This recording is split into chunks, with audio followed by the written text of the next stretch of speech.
அஸ்ஸலாமு அலைக்கும். காலை வணக்கம். Good morning. நமஸ்தே. நமஸ்காரம். எல்லாம் எப்படி இருக்கீங்க? இந்த செடி நித்திய கல்யாணி. இது சுகர்காரங்களுக்கு, கேன்சர்காரங்களுக்கெல்லாம் அவ்வளோ நல்லது. சுகரை கட்டுக்குள்ளே கொண்டு வரும்.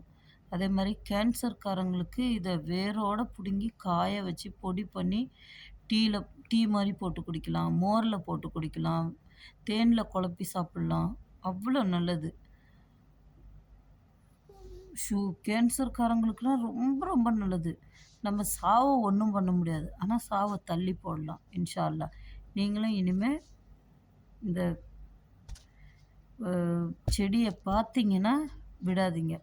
கொண்டு போய் காய வச்சு நல்லா கழுவிட்டு காய வச்சு பொடி பண்ணி சாப்பிடுங்க. மோரில் போட்டு சாப்பிட்லாம். ரொம்ப சூப்பராக இருக்கும். இன்ஷா அல்லாஹ். கடவுள் காப்பாற்றட்டும்.